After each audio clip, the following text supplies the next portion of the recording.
Donc, je vais partager mon écran. J'espère que vous voyez mon écran. Donc, déjà, juste pour vous présenter, c'est notre site Internet. Donc, on peut aussi vous envoyer le lien sur l'actualité de Medilink. C'est sur site Internet qu'on met toutes les vidéos qu'on met en place concernant le Ségur. Donc, nous avons déjà mis plusieurs vidéos. Vous pouvez les visionner et nous mettons aussi des tutoriels pour d'autres sujets que Ségur pour que vous puissiez avoir la possibilité d'avoir des renseignements sur l'utilisation du logiciel. Concernant Medlink et Ségur, donc nous avons mis en place les nouvelles fonctionnalités selon les exigences de Ségur. Donc la première demande, c'est la qualification de l'INS du patient. Donc sur la carte vitale du patient, il y a le numéro de sécurité sociale et l'INS du patient. Donc l'INS du patient, 99% du temps, c'est le numéro de sécurité du patient. Par contre, par exemple, pour les enfants qui sont sur la même carte que les parents, du coup, l'INS du patient, bien sûr, est différent du numéro de sécurité sociale. Donc, comment on va qualifier l'INS du patient? Donc, pour qualifier l'INS du patient, on va faire un appel au téléservice INS et ensuite, on va valider l'identité du patient en choisissant ou bien par honneur, parce que vous le connaissez, ou bien en demandant un justificatif comme un passeport, une carte d'identité, donc tout document administratif avec une photo. Donc, pourquoi autant de demandes? Parce qu'une fois que vous qualifiez l'INS du patient, vous allez avoir la possibilité d'envoyer des documents sur l'espace santé du patient, sur le DMP et sur l'espace santé pro des autres professionnels de santé. Donc, bien sûr, il faut bien identifier et valider l'identité du patient avant d'envoyer des documents médicaux directement au patient. Donc, comment en pratique cela fonctionne? Donc, quand vous allez lire la carte vitale, donc bien sûr, je vais montrer les deux façons en lisant une carte vitale et en allant sur le dossier du patient parce que le patient a oublié sa carte vitale. Donc, je vais montrer les deux cas. Donc, vous allez cliquer sur le dossier du patient. Je vais choisir mon patient. Hop. Donc, à l'ouverture du dossier du patient. Donc, comme vous voyez, l'état civil du patient, il est provisoire et il y a tout de suite un appel INSI qui est en cours. Donc, il va automatiquement faire un appel à l'INSI pour récupérer l'INSI du patient et ensuite, il va nous demander si vous attestez déjà connaître l'identité de cette personne, sa correspondance au trait d'identité INSI. Donc, vous pouvez dire « j'atteste tout de suite » ou bien vous pouvez cliquer sur « autre justificatif » si vous ne connaissez pas le patient très bien. Donc, vous pouvez, selon la pièce d'identité que le patient vous a présentée, vous pouvez valider du coup avec un passeport, carte d'identité, livret de famille, etc. ou attestation sur l'honneur. Il faut que quand vous ouvrez le premier patient de la journée, vous pouvez également avoir une notification en bas de l'écran qui vous demande de cliquer sur le curseur pour activer l'appel à l'INSI. Ce sera demandé que la première fois de la journée, comme quand vous facturez et que pour activer Pixvital, vous êtes obligé de mettre le code porteur de votre carte CPS. Donc, ce sera demandé la première fois. Une fois que vous avez qualifié l'INS du patient, comme vous voyez ici, en fait, on est passé de provisoire à qualifié. Donc, si on regarde sur l'état civil du patient, avant, on n'avait que le numéro de sécurité sociale ici. Maintenant, vous avez le numéro de sécurité sociale, vous avez matricule INS et vous avez la nature de justificatif. L'exigence Ségur, les exigences de Ségur nous ont aussi demandé de mettre obligatoirement, bien sûr, la date de naissance, mais nom de naissance et premier prénom de naissance. Donc, c'est ces informations qui sont récupérées par un appel à l'INSI. Je vais valider. Hop. Donc, il met bien à jour les traits d'identité de l'état civil avec les informations récupérées par l'INSI.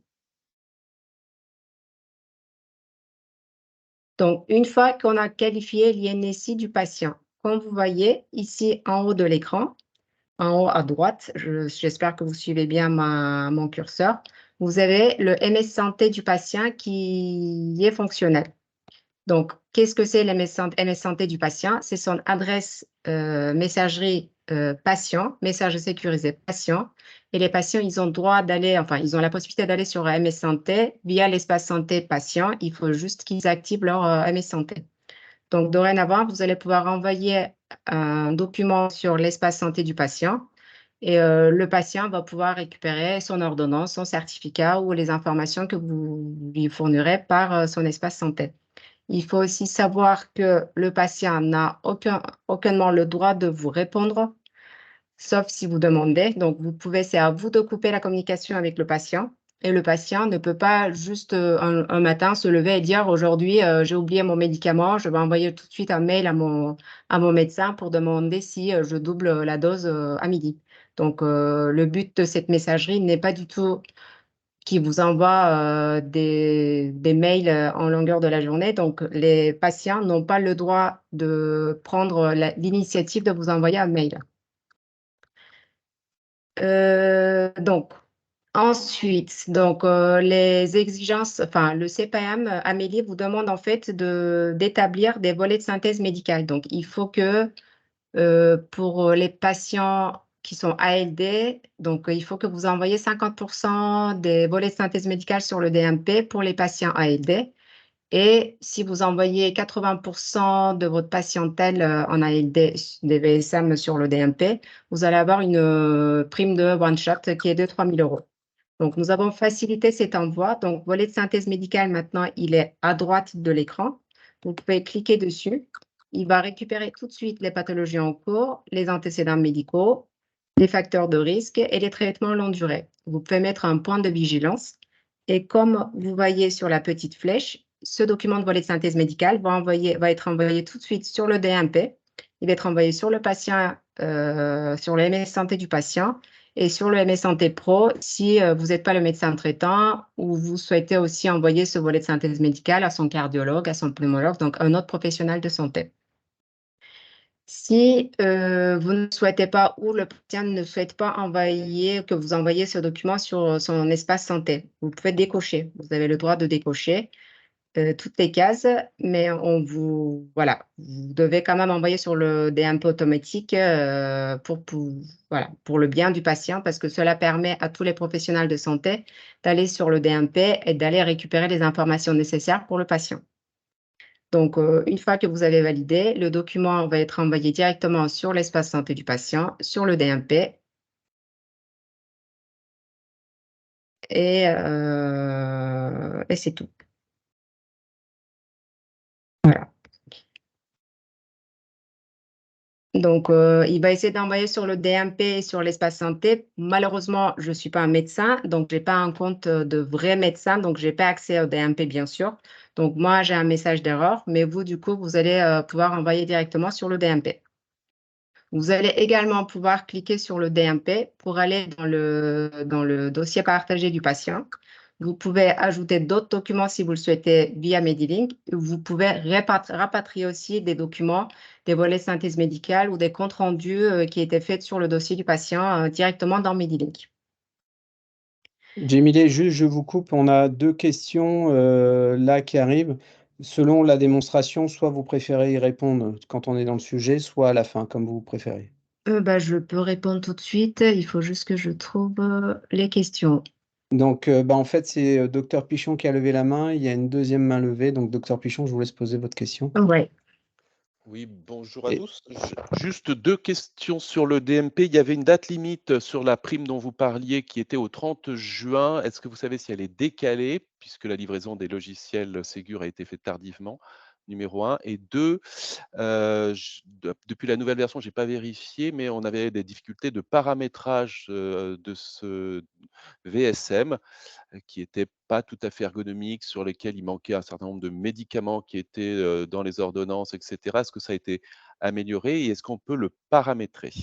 Alors, première question, je vais laisser Sandra Malak, si vous voulez bien, Docteur Malak, répondre. Alors oui, du coup, dans le cadre, donc tout cela faisait partie des éléments du règlement de la convention, et donc ça a été discuté dans le cadre du règlement arbitral, et donc il a été acté compte tenu du temps qu'il a fallu pour déployer les logiciels Ségur que les cibles VSM étaient décalées à la fin de la vie. Donc, pas plus au 30 juin, mais bien au 31 décembre. D'accord. Et merci, Merci. docteur Malac. Et sur la deuxième question, Cyril, si tu peux répondre directement, Cyril Folconier, qui est notre chargé de bureau d'études.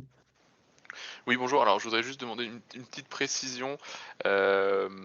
C'est au niveau juste du paramétrage, on est d'accord sur les rappels de VSM, c'est ça? Non, non, pas sur le rappel. Il était assez mal emmanché avec des trucs qu'on voudrait pas qu'ils y soient, qu'ils y sont, et l'inverse. Et puis surtout, moi, le plus problématique, c'était l'absence de la moitié des médicaments qui a été bien coché comme traitement chronique, etc., etc. Donc, sur la première version qu'on avait là depuis, je sais plus, février ou un truc comme ça, on avait des VSM qui étaient très, très insatisfaisants. Oui, je vois effectivement de quoi vous nous parlez. Et effectivement, ça a été modifié sur cette version Ségur. On a apporté des modifications sur les traitements que vous ne vouliez pas apparaître sur le VSM. Aujourd'hui, vous les verrez. Si de toute façon vous avez le moindre problème, si vous voulez, on en discutera, on fera des tests directement avec vous, on regardera pour être sûr. Mais normalement, vous verrez tout ce qui est indiqué dans les traitements de fond seront bien indiqués dans les traitements au long cours. OK. Et on peut paramétrer les cases qu'on veut mettre ou qu'on veut pas mettre, ou ça, c'est pas accessible? Alors ça, malheureusement, pour l'instant, ça ne sera pas accessible puisqu'on suit bien le modèle de la HAS pour le modèle du VSM. On se calque vraiment sur ce qu'ils nous permettent de faire.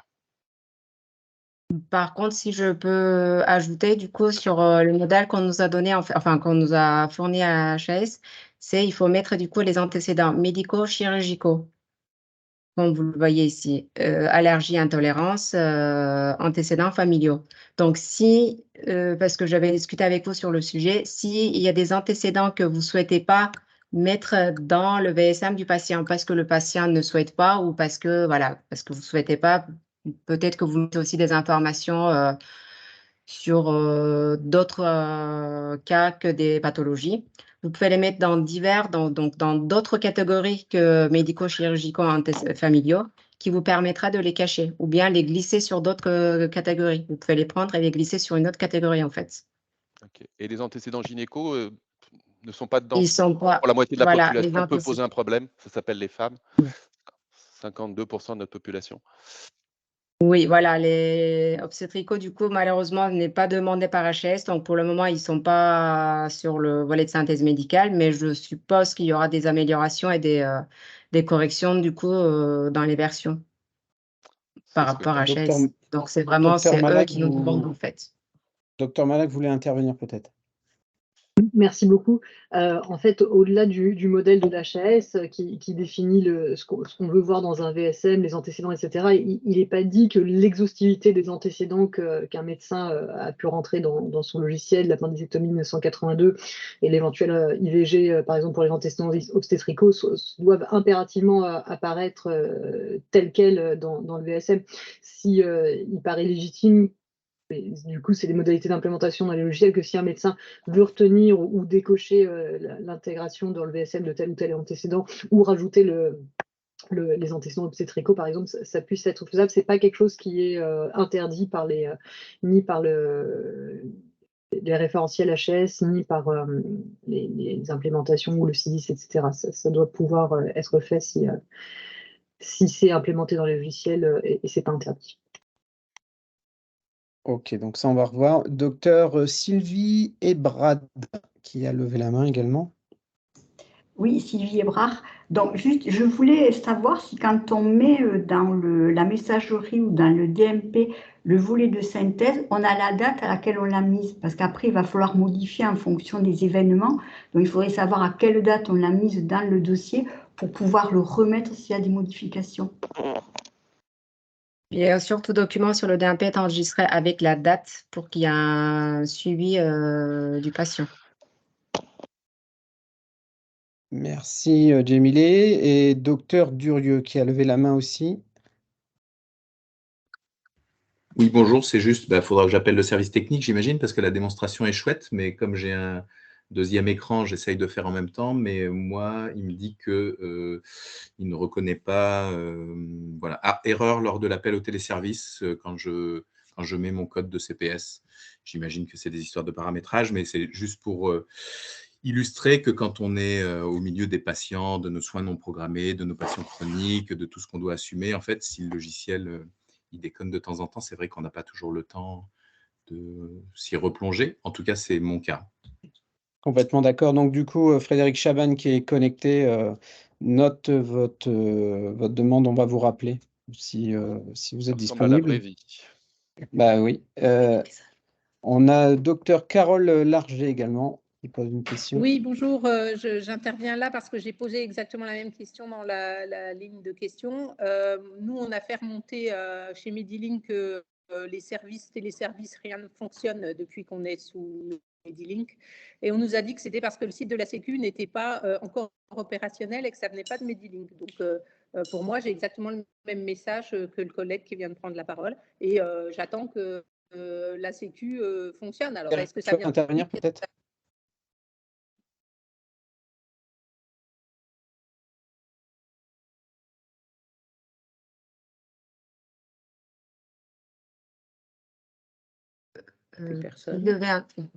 Qui devait intervenir? Vous avez dit quelque chose, Monsieur Maine, on n'a pas compris.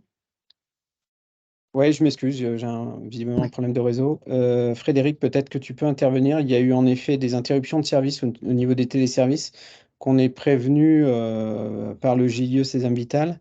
Tu souhaites apporter des précisions, Frédéric?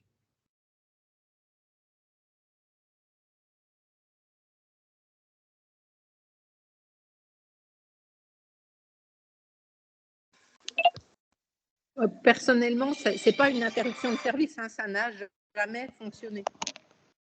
Ça n'a jamais fonctionné. Donc là, c'est un problème technique sur lequel on va revenir. On ne va pas intervenir là en live. Il y a des questions également dans le chat, on va répondre directement par écrit, hein.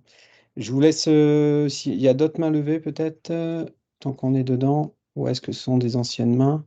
Docteur Emmanuel, je vois Thomas, si vous avez une question.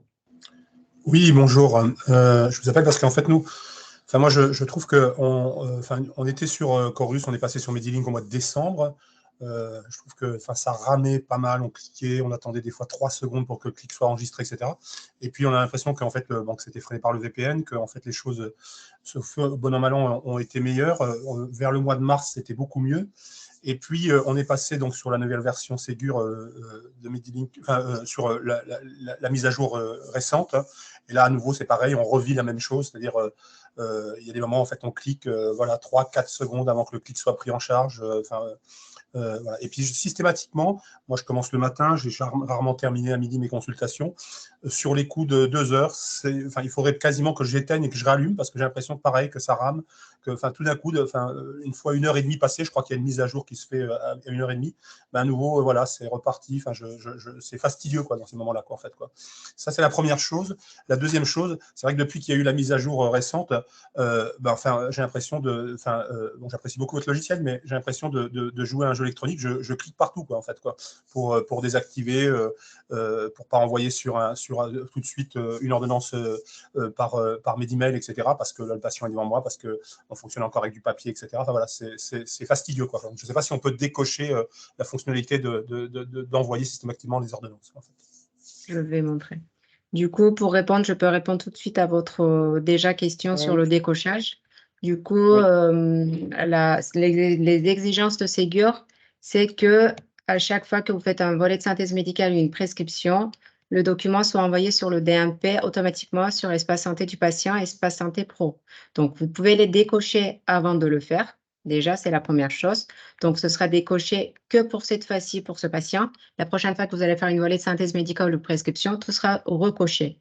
Par contre, si le patient vous dit qu'il ne veut surtout pas que vous envoyiez sur l'espace santé ou sur le DMP, vous pouvez bloquer à partir de l'état civil du patient jusqu'à ce que le patient décide de vous donner autorisation d'envoyer sur le DMP. Donc, ça vous évite de décocher à chaque fois que vous faites une prescription pour le patient. Je pense que ça répond à votre question. Pour la première ralentissement, je laisse Monsieur Chaban à vous répondre, Monsieur Magne. Non? Oui, bien sûr. Concernant les problèmes individuels de connexion, Frédéric note les appels et on reprend contact avec vous de manière individuelle. Je pense que ce sera pas l'endroit pour faire des interventions techniques. On va vous laisser continuer. Djemile, juste message pour Cyril, si tu veux bien répondre aux questions dans le chat en parallèle. Oui, Je te remercie. j'y travaille, je suis dessus. Merci, voilà, on répondra après, mais voilà, pour qu'on continue la démo, le temps étant compté, pour qu'on puisse avancer. Merci, Djemile, continuez. Donc, du coup, je vous ai parlé de volet de synthèse médicale, donc je vais vous montrer aussi la prescription. Donc, pour la prescription, vous avez la même chose. Donc, quand vous allez faire votre prescription, hop, je fais vite, matin, midi, allez, hop. Donc, quand vous faites votre prescription, déjà, depuis qu'on est passé à la version Ségur, vous avez la possibilité de cocher sécurisé, de toute façon, vous aviez le droit. Par contre, quand vous allez valider pour une prescription sécurisée, il va vous demander si vous voulez bien sélectionner un pharmacie de correspondant. Donc, où est-ce qu'on renseigne cette information? L'information peut être renseignée dans administratif, information. Ah non, il n'est pas dans mon... Voilà. Vous allez avoir en fait dans information, au lieu d'affection longue durée, maintenant vous avez pharmacie de correspondance. Comme ça, vous pouvez indiquer le pharmacie de correspondance du patient pour que l'ordonnance puisse être envoyée directement à la pharmacie également. La deuxième chose, du coup, vous pouvez cocher médicaments d'exception. Ça ne remplace pas le CERFA. Donc, vous êtes quand même obligé de faire le CERFA de médicaments d'exception. Si vous n'avez pas le CERFA, vous pouvez nous envoyer un mail à Medilink Contact pour qu'on puisse vous ajouter le CERFA médicaments d'exception. Cette mention est surtout importante parce que le document va être envoyé sur le DMP, donc ce sera rangé dans les médicaments d'exception. Et de plus, vous avez également la possibilité de choisir si cette prescription a un rapport avec accident de travail, maladie professionnelle ou c'est juste une prévention. Une fois que vous avez fini votre ordonnance, comme pour le DMP, comme pour le volet de synthèse médicale, vous devez décocher DMP automatique, MS Santé Patient automatique ou MS Santé Pro automatique si vous ne souhaitez pas le faire. Sinon, vous allez avoir des messages d'erreur qui vous oblige à cliquer plusieurs fois. Et comme je vous ai montré, si vous bloquez sur l'état civil du patient, ce sera tous décoché pour la prochaine fois pour le patient. Si vous ne bloquez pas à partir de l'état civil, vous allez devoir décocher à chaque fois. Donc, on sait que c'est beaucoup de clics, mais c'est vraiment les exigences de Ségur pour vous demander pour que en fait, tout le monde puisse envoyer sur le DMP Espace Santé du patient les documents. Au début de la présentation, je vous avais dit qu'il y avait deux façons de valider l'INS du patient. Donc, une, quand vous avez la carte vitale du patient, donc il valide automatiquement en faisant un appel à l'INSI. Si vous n'avez pas la carte vitale du patient, par exemple, ce patient, je n'ai pas sa carte vitale, je peux aller dans l'état civil du patient, cliquer sur l'INSI. Donc, au lieu de faire recherche avec la carte vitale, je peux faire rechercher avec les traits d'identité.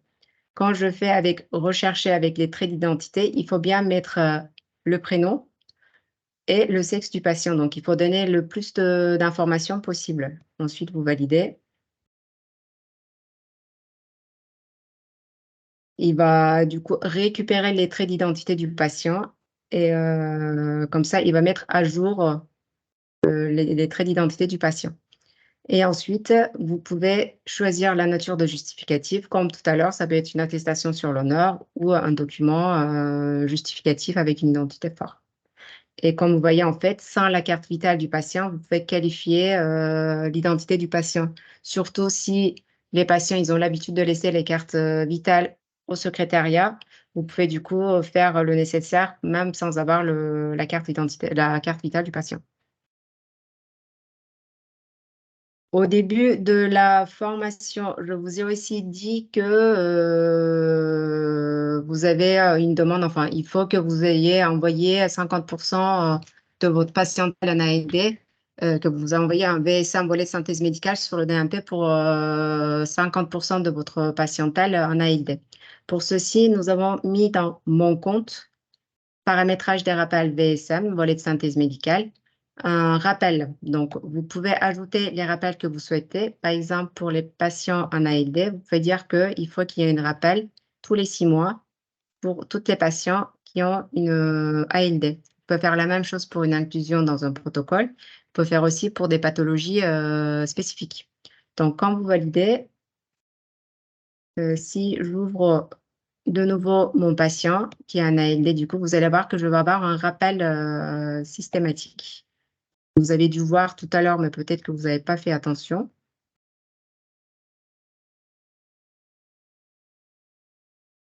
Donc, je rouvre le dossier du patient. Et là, j'ai une notification qui me dit qu'il n'y a pas eu de volet de synthèse médicale généré. Donc, je peux cliquer tout de suite sur le volet de synthèse médicale. Il va me générer tout de suite. Donc, ça vous permet d'aller beaucoup plus vite et ça vous permet de ne pas regarder quand est-ce que vous avez fait le volet de synthèse médicale, depuis quand, etc. Donc, du coup, ça vous permet d'aller plus vite et automatiser l'envoi de volets de synthèse médicale sur le DMP. Nous avons aussi mis dans mon compte service socle qui va vous permettre en fait à la fin de l'année de voir combien de documents vous avez envoyés sur le DMP, combien de documents vous avez envoyés sur Espace Santé Professionnel et combien de documents vous avez envoyés sur Espace Santé Patient. Donc, toutes ces données vous seront demandées à la fin de l'année. Donc, vous pouvez les avoir directement sur service socle de Et votre ça logiciel. s'incrémente au fur et à mesure? Oui, ça s'incrémente au fur et à mesure. Je fais un petit break Gemini. Alors, je ne sais pas si Dr Durieux et Dr Thomas, c'est des mains levées que vous aviez déjà levées tout à l'heure. Il y a une question également de Dr Carole Larger. Je vous laisse Oui. la poser. Alors, juste pour l'histoire de débloquer, pour qu'on n'ait pas, tant que le DSM ne marche pas, il faut débloquer à chaque patient. Est-ce qu'il n'y a pas une manip pour faire en sorte qu'au moment des prescriptions, tant que le téléservice ne fonctionne pas, on n'ait pas ces messages d'échec d'envoi des ordonnances dans le DMP?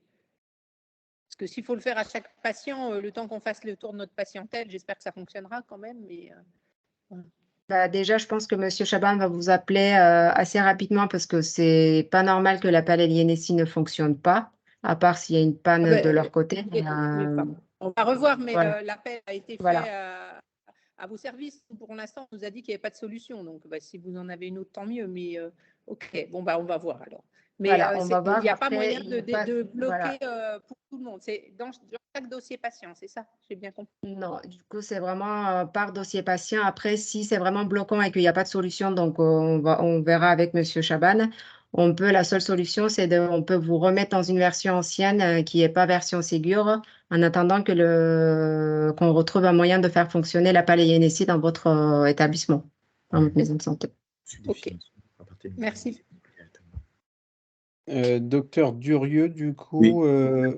J'avais pas baissé la main, effectivement, mais comme j'avais une autre question, mais peut-être qu'elle vient un peu comme un cheveu sur la soupe à ce stade-là, je voulais savoir si ce sera possible avec les CPE ou les CPF pour les internes d'avoir accès à ces fonctionnalités.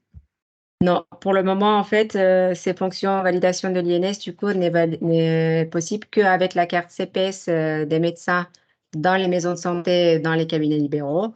Par contre, quand vous travaillez dans les centres de santé, les secrétaires, du coup, à l'accueil avec la carte CPS, CPE, du coup, peuvent valider l'identité du patient. Il y a justement des choses qui sont prévues, donc je pense que Dr Malak a levé la main pour intervenir sur ce point. Oui. Merci. Du coup, effectivement, les CPE, alors il y a deux types de CPE, donc les cartes dont disposent les secrétariats et les assistants médicaux. J'ai vu qu'il y avait une confusion avec les cartes CDE de directeur d'établissement. Mais donc les cartes CPE nominatives permettent bien l'appel au téléservice, et ce, quelle que soit la structure, que ce soit un cabinet individuel, un centre de santé ou une MSP. Et l'enjeu derrière, c'est que ce soit, comme on appelle l'identité du patient, il y a un enjeu de traçabilité de la personne qui a accès à ces données nominatives, et d'où la CPE nominative qui permet cela à la CPE anonyme. Mais donc normalement c'est censé fonctionner, donc si ça ne fonctionne pas, c'est un bug, et donc avec plaisir pour travailler avec l'équipe de Medilink pour résoudre cela, mais normalement aujourd'hui CPE nominative, ça doit fonctionner. Donc, ça devait fonctionner pour tout ce qui est validation de l'identité. Est-ce qu'ils peuvent aussi envoyer des volets de synthèse sur le DMP? Pour l'alimentation DMP, ça fonctionne. Par contre, pas pour la consultation DMP. C'est une question Ouais. de droit, hein. Du coup, la consultation DMP étant soumise à certains types de professions, peuvent voir certains types Ouais. de documents. Donc, les secrétariats ne sont pas encore embarqués, même si la réflexion est en cours. Mais donc, pour l'alimentation DMP, ça devrait être tout à fait possible.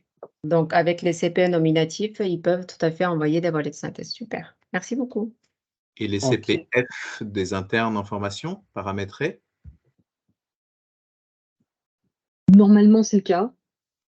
Et là encore, normalement, c'est bon, ça fonctionne pour les CPF, pour l'alimentation du VSM, pour l'appel au téléservice. C'est les histoires de facturation qui sont plus compliquées avec les CPF, mais si il y a des retours là-dessus, vous observez des dysfonctionnements, là aussi, n'hésitez pas à en faire un retour avec votre éditeur et on sera ravis de collaborer là-dessus, parce que l'objectif, c'est que ça fonctionne, hein, que tous ces téléservices puissent être accessibles facilement pour vous et vos collaborateurs. Merci, docteur Malak. Docteur Pichon, vous aviez à nouveau une question. Oui, je profitais de ces échanges pour aller regarder un petit peu là, le tableau de bord. J'ai dû faire une centaine de VSM, il m'en est compté 22. Je suis un tout petit peu inquiet. Ben, nous aussi, du coup. Est-ce que vous êtes disponible à 13h30 pour qu'on vous appelle? Oui, Ok. Frédéric, je pense que tu es toujours connecté. Si tu peux noter de rappeler docteur Pichon, s'il te plaît. J'ai Donc, fini que c'est le les tableau de questions. bord Amélie, dont parle le confrère.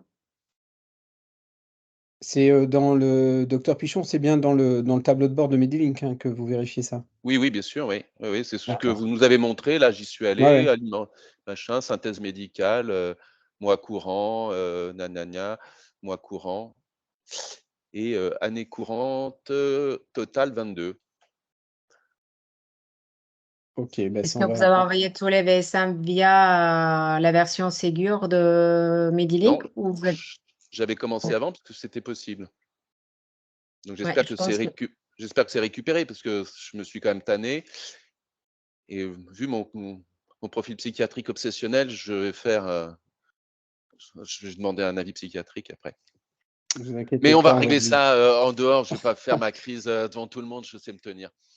vous inquiétez pas, on va prendre en compte et on va vous aider, docteur Pichon. Voilà, donc je vous laisse continuer, Djemilé. En parallèle, je ne sais pas si toutes les réponses sont apportées comme il faut. Dans le chat, j'ai pas le temps de lire, mais je vous invite également, chacun, vous y avez accès. Comme ça, vous voyez aussi les interrogations des uns et des autres et peut-être que les réponses vous amènent des compléments d'information. Donc, n'hésitez pas. Djemilé, je vous laisse continuer. Oui, du coup, il me reste un dernier point à vous montrer. Du coup, hop, je vais fermer ça. Donc, dans outils, documents reçus, donc nous avons ajouté ce point depuis la version Ségur, bien sûr. Donc, dans documents reçus, vous allez récupérer tous les documents que vous avez reçus sur votre MS Santé Chorus, du coup sur le MS Santé qui est sur votre logiciel Medilink, et vous allez pouvoir du coup les ranger automatiquement comme les résultats de biologie que vous avez l'habitude de ranger. Surtout, vous allez pouvoir définir par qui vous voulez que ça soit visible et qui peut les ranger. Donc, dans définir et filtrer. Et vous allez effectivement également pouvoir cliquer sur notification document non lu. Comme ça, dès que vous avez un nouveau document, du coup, vous allez avoir une notification qui vous permet de lire le document assez rapidement. Donc, ça vous permet de ranger beaucoup plus facilement. Donc, ça peut être rangé même comme les résultats, juste ranger automatiquement si le document, voilà, quand le patient est trouvé. Donc, ou rangement automatique des documents sur leur lecture. Donc, ça va vous faciliter le rangement et ça va vous faciliter, voilà, ça va vous permettre de ranger plus facilement et de les recevoir assez rapidement. Donc, je n'ai pas d'autres points sur le Ségur. Est-ce que vous avez des questions d'autres ou des points que vous souhaitez que je réexplique?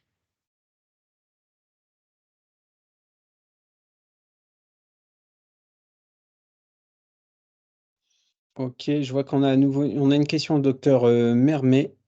Donc, si vous avez fini, on est dans l'espace questions-réponses. Donc, n'hésitez pas, à tour de rôle, on va donner la parole à chaque participant qui souhaite poser des questions. Oui, pardon, excusez-moi, c'est juste dans le document reçu, ça a coupé un peu. Comment on accède à ce paramétrage? C'est dans mon compte? C'est dans, hop, je vais refermer ça. C'est dans outils, documents reçus. Ok, merci. C'était juste, je n'avais pas vu l'accès. Merci. Merci. Comme vous voyez, là, c'est la page d'accueil de la version. Nous, on est sur une version qui n'est pas la version de production que vous utilisez tous, c'est une version de pré-production. Donc, qui est voilà, qui est le reflet de la version pour les clients. Docteur Rebec a posé une question. Docteur Pichon, je vous redonne la parole, sauf si c'est une erreur au niveau de la main levée. Docteur Rebec, vous avez une question? Oui, j'ai une question. Alors, je ne suis pas docteur, je suis responsable administrative au centre de santé de Ok, Pierrefitte. merci. D'accord, ok. Juste une toute petite question, c'est par rapport à l'INS. Quand on demande la pièce d'identité, enfin quand les agents d'accueil de guichet demandent la pièce d'identité, doit-on la scanner? Non, vous n'avez pas l'obligation de le scanner. On fait confiance aux professionnels de santé. D'accord. Mais si on la scanne, c'est pas une faute? Non, vous pouvez le scanner. De toute façon, tous les documents dans Medilink sont sauvegardés dans notre base de données, donc il n'y a aucun problème. Vous pouvez les scanner, les ajouter dans les documents administratifs, par exemple. D'accord. Merci beaucoup. Oui. Ok, donc docteur Philippe Necrouf, s'il vous plaît, si vous avez une question. Oui, merci de me donner la parole. En fait, la question ne va pas vraiment concerner les fonctions Ségur, mais plutôt Pixvital, qui est un module qui est, comme vous le savez, dépassé et qui pose pas mal de problèmes. Et du coup, je profite de cet espace de questions pour vous reposer la question. Quand est-ce que vous allez changer ce module qui est dépassé? Merci. Alors, la question est la bienvenue, vu qu'il y a pas mal de monde de connectés, comme ça tout le monde aura la réponse. Alors, dépassé, oui et non, parce que certains éditeurs utilisent la même version. Toutefois, c'est un moteur qui est amené à être arrêté en termes de maintenance par son éditeur. On a anticipé cet arrêt de maintenance qui n'est pas prévu là, hein, qui est prévu d'ici fin 2025. Donc, ce que la société Pix a été rachetée. Nous, on a anticipé, on a l'agrément Addendum 8 avec un nouveau moteur de facturation qui est le moteur de facturation qui s'appelle JFSE. Le déploiement est en cours sur les premiers sites. On finalise notamment certains tests au niveau des centres de santé, que comme vous le savez, on a plusieurs catégories de clients, les cabinets individuels, les maisons de santé, les centres de santé, pardon, donc avec des situations de facturation qui sont différentes. Et à partir de la fin des tests donc, qui sont en cours, donc, on va démarrer le déploiement site par site. Donc n'hésitez pas à vous faire. Vous êtes de quelle maison de santé, docteur Necrouf? Alors, en fait, je représente un réseau de maisons de santé dans le Nord-Aveyron, l'Aïol, Sainte-Geneviève et Saint-Amand, plus Saint-Chély. Ok, très bien. Donc on prend, en fait, on met en liste d'attente et en ordre de priorité selon les catégories des professionnels de santé facturant avec Medilink pour assurer le déploiement, sachant que ça nécessite bien évidemment un arrêté de facturation avec Pix pour démarrer sur le nouveau moteur de facturation et qui, je vous le rassure, donc il est prêt, il est agréé, il est en mode de diffusion et c'est vrai que c'était des choses qu'on avait peut-être anticipées en termes de communication. Mais comme dans tout bon logiciel informatique, on a forcément eu un peu de retard pour plein de bonnes et de mauvaises raisons. Mais là, maintenant, on est en mode de diffusion. Donc, on en reparle, nous, à l'issue, avec le déploiement pour vous mettre dans la partie déploiement dès qu'on peut, sachant que là, on est dans la période estivale, donc des fois, on n'a pas tout le monde. Mais on fait ça enfin, on prend contact avec vous pour le planifier, tout simplement. OK? Et Merci. juste si vous allez sur le site internet, sur notre site internet groupict.com, dans l'onglet Ségur, vous avez une petite vidéo qui vous montre le nouveau module de facturation, Nouvelle interface. nouvelle interface de facturation.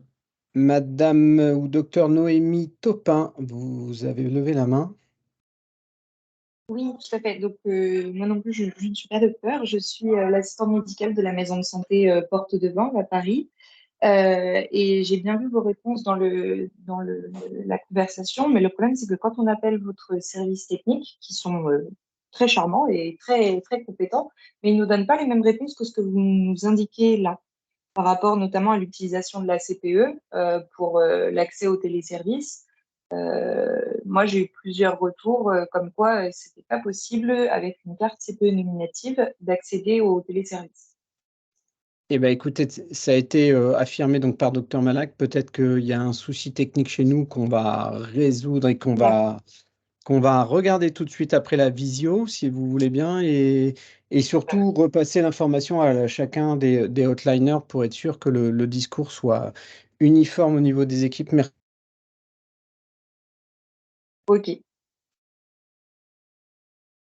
Madame Dr Aurélie David Gruzel, si je ne dis pas de bêtises. Non.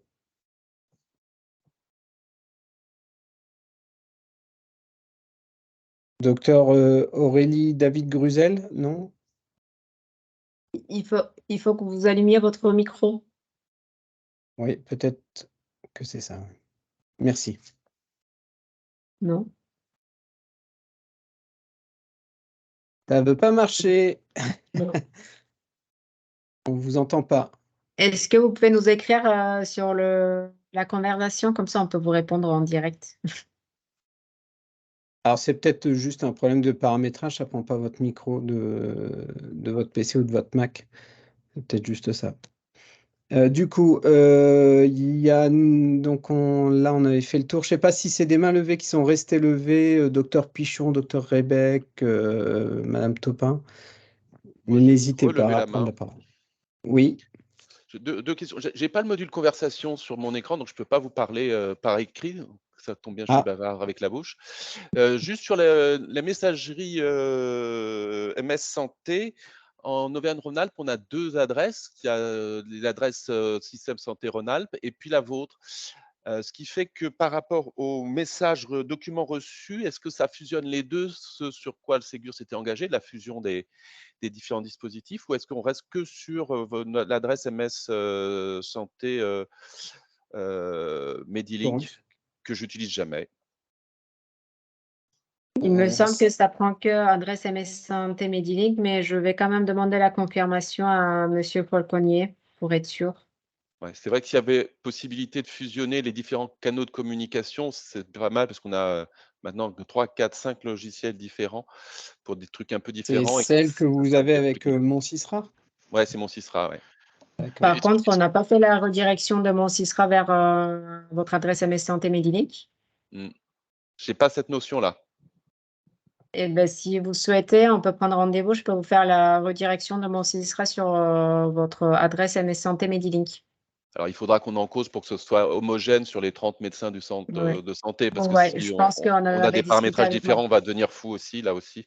Voilà. Même si on a un Parce qu'on psychiatre, il avait faut qu'on discuté évite. avec Madame Boutiglieri, mais comme elle est en arrêt, du coup, je pense que ça a été mis en attente.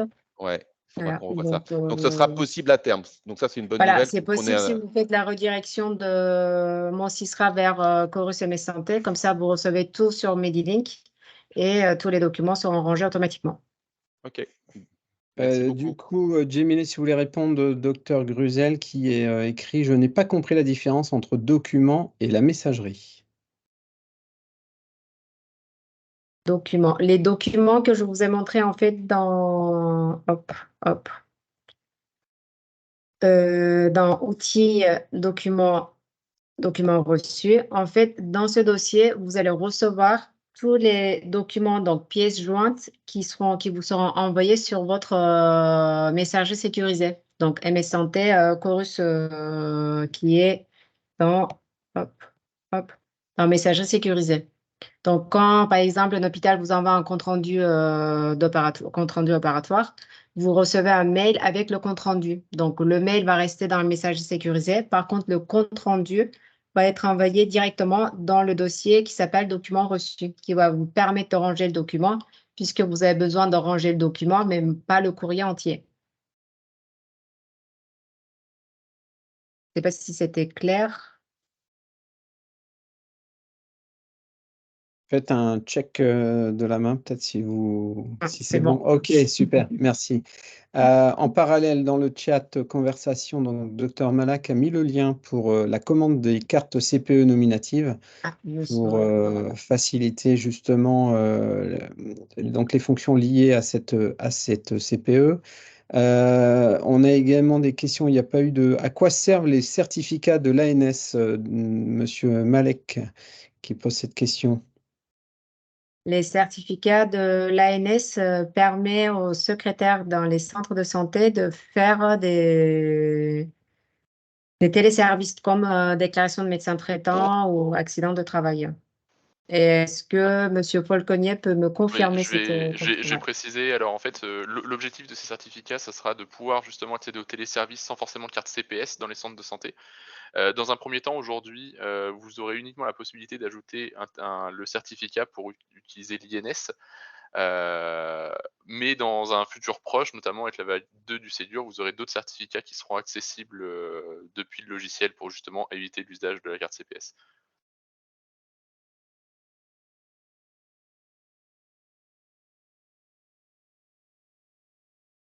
Ok, merci. On a également donc une question sur la date de mise en place des QR codes sur les ordonnances.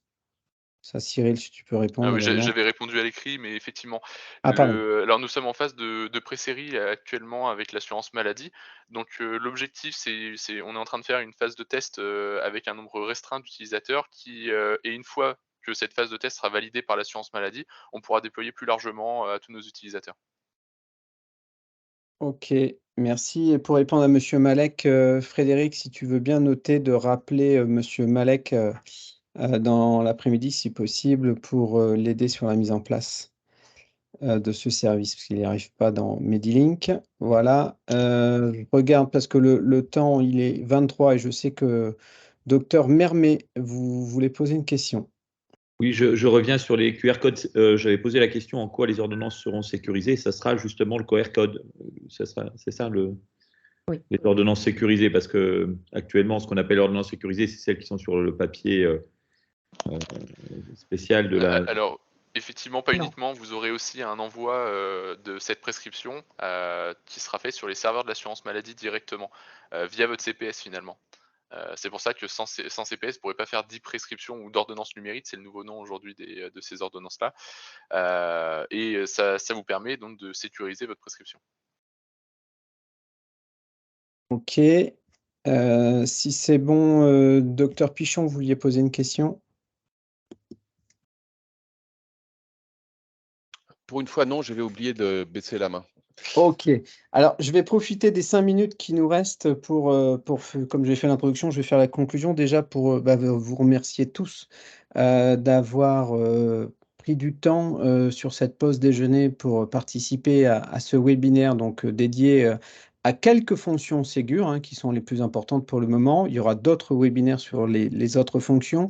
On y va crescendo. On est inscrit bien évidemment dans un plan d'accompagnement avec vous, avec les différents supports qu'on met à disposition, les vidéos, les tutos, les webinaires. Bien évidemment, le support est là pour répondre à l'ensemble des questions, dans la mesure, bien évidemment, que leur réponse apporte satisfaction. Si toutefois ce n'était pas le cas, n'hésitez pas à le faire remonter. Vous avez comme vous le savez, dans Medilink, un espace contact sur lequel vous avez liberté d'écrire. Moi, je suis en copie de tous les mails qui sont écrits dans ce chat, enfin dans cette adresse mail. Donc, ça permet de voir s'il y a des choses qui ne vont pas. Je voulais remercier Dr Malak de la DNS, bien évidemment, de sa participation et de ses différentes interventions, parce que, bien évidemment, c'est un apport que d'avoir directement les réponses en live.